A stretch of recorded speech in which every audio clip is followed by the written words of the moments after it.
দর্শন চিন্তা চ্যানেলে আবারও স্বাগত। আজকের বিষয় একাদশ শ্রেণীর দর্শন বিষয়ে সম্ভাব্য প্রশ্ন উত্তর পার্ট এ। পরবর্তী ভিডিওতে পার্ট বি, সি এবং ডি এই ভিডিওগুলো দেওয়া হবে এবং তোমরা অবশ্যই পরপর ভিডিওগুলো দেখতে থাকবে। যদি তোমরা দেখো তাহলে অবশ্যই বুঝতে পারবে যে আপকামিং যে তোমাদের যে ফার্স্ট সেমিস্টারের যে পরীক্ষা হতে চলেছে এবং কি টাইপের কত ধরনের কোশ্চেন প্যাটার্ন তোমাদের থাকবে, হ্যাঁ, কী ধরনের প্রশ্নের সম্মুখীন তোমরা হতে চলেছো, সমস্ত কিছুই তোমরা এই ভিডিও দেখে বুঝতে পারবে। তো অতএব তোমরা ভিডিওগুলো দেখতে থাকবে। তো বেশি কথা না বলে আজকের মূল বিষয়ে ফিরে আসা যাক। সেটা হচ্ছে আজকে এখানে 10টা সম্ভাব্য প্রশ্ন উত্তর আছে।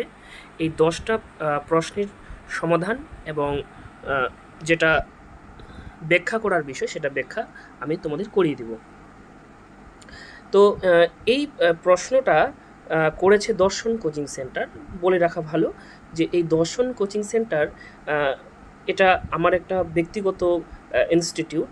তো এখানে ছাত্রছাত্রীর মঙ্গলার্থে এবং সুবিধার জন্য এই প্রশ্নটা পূর্ণমান 40 নম্বরের এই প্রশ্নটা করা হয়েছে। তার মধ্যে থেকে শুধুমাত্র আজকে 10 নম্বরের ধরা হয়েছে। পরবর্তীতে second part B, part C এবং পার্ট ডি এই পার্ট করে সমস্ত ভিডিও তোমাদের দেওয়া হবে এবং অবশ্যই তোমরা ভিডিওগুলো দেখে নেবে। তো আজকে এই 10টা প্রশ্নের এক্সপ্লেনেশন এবং সঠিক উত্তর আমরা জেনে নেব। তো যাক, তো প্রথম প্রশ্ন যেটা আছে পার্ট এতে, দৃশ ধাতুর বাংলা অর্থ হলো ড্যাশ।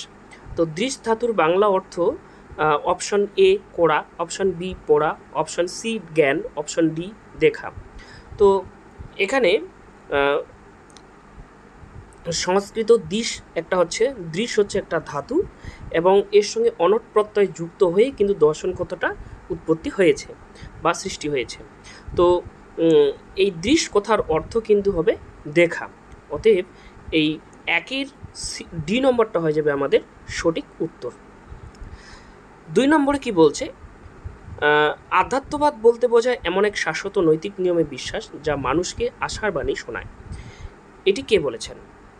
অপশনে আছে উইলিয়াম জেমস, অপশনে আছে হাইডেগার, অপশনে আছে পতঞ্জলি এবং অপশনে আছে কেউ নয়।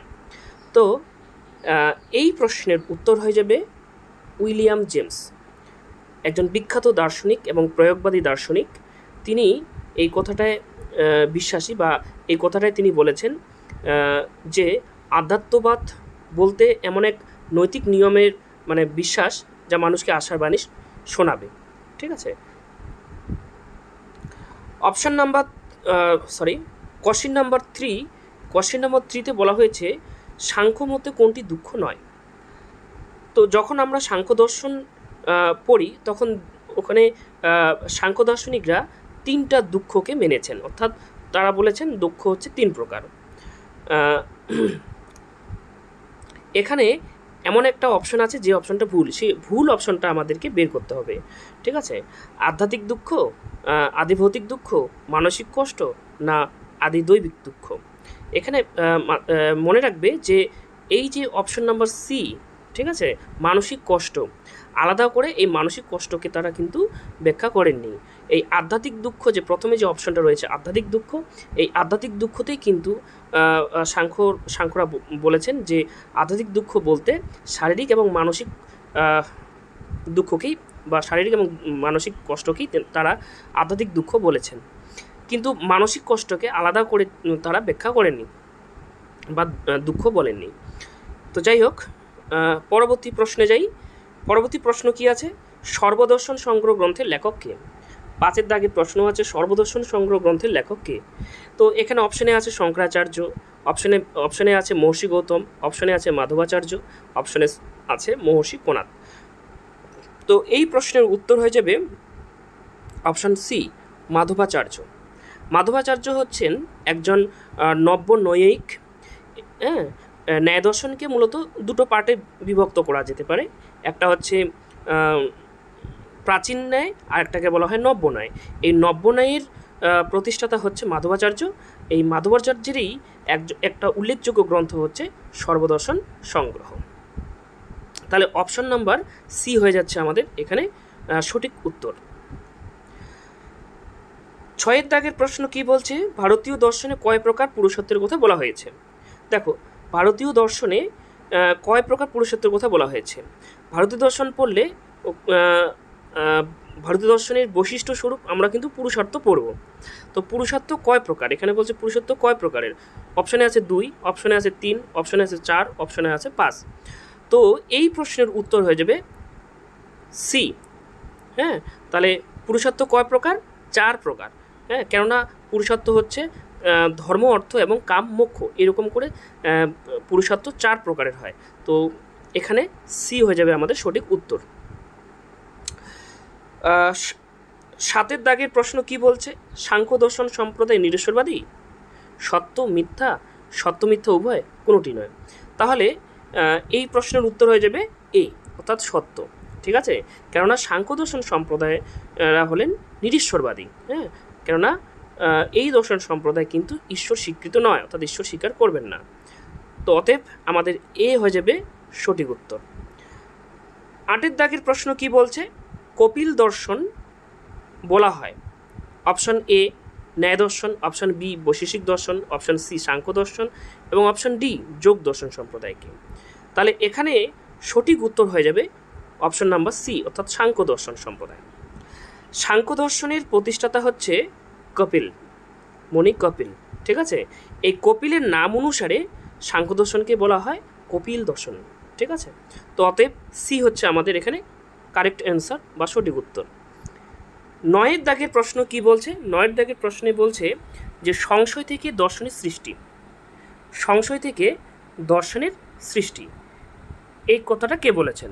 অপশনে আছে প্লেটো, অপশনে আছে অ্যারিস্টটল, হ্যাঁ, অপশনে আছে উইলিয়াম জেমস, অপশনে আছে কেউ নন। তাহলে এখানকার সঠিক উত্তর হয়ে যাবে কেউ নন। কেননা সংশয় থেকে দর্শনের সৃষ্টি এই কথাটা বলেছেন গ্রিক দার্শনিক রেনে দেকার্ত। ঠিক আছে, উনি কি বলেছেন, উনি বলেছেন যে সংশয় থেকে আসে বিচার এবং বিচার থেকেই মানুষের মনে আসে দার্শনিক চিন্তা। ঠিক আছে, সুতরাং দর্শনের উৎপত্তির মূলে আছে সংশয় ও সন্দেহ। ঠিক আছে, তারপরে এবং 10 দাগের প্রশ্ন কি বলছে, 10 দাগের প্রশ্ন বলছে যে বেদ স্বতন্ত্র দর্শন কোনটি। বেদ স্বতন্ত্র দর্শন কোনটি, মানে ভারতীয় দর্শনে 2 ধরনের দর্শন সম্প্রদায় দেখা যায়। একটা হচ্ছে বেদানুগত সম্প্রদায়, আর একটা হচ্ছে বেদ স্বতন্ত্র সম্প্রদায়। তো বেদ স্বতন্ত্র কোনটা না, যেসব দর্শন বেদের প্রামাণ্য স্বীকার করেও সাক্ষাৎভাবে বেদের উপর প্রতিষ্ঠিত নয়, তারাই হচ্ছে বেদ স্বতন্ত্র, যেমন সাংখ্য, যোগ, ন্যায়, বৈশেষিক। তাহলে এখানে ন্যায় দর্শন পাচ্ছি, তাহলে ন্যায় দর্শন হচ্ছে এখানে আমাদের সঠিক উত্তর। তাহলে বেদ স্বতন্ত্র হচ্ছে ন্যায় দর্শন। আর বেদানুগত বা বেদ নির্ভর দর্শন সম্প্রদায় কোনটা না, যেসব দর্শন সরাসরি বেদের উপর প্রতিষ্ঠিত তারা বেদানুগত, যেমন মীমাংসা, বেদান্ত দর্শন, এরা হচ্ছে বেদানুগত বা বেদ নির্ভর। ঠিক আছে, তো আজকের ক্লাস এতটুকুই। পরবর্তী ভিডিও অবশ্যই আপলোড করা হবে এবং অবশ্যই প্রোভাইড করা হবে। ঠিক আছে।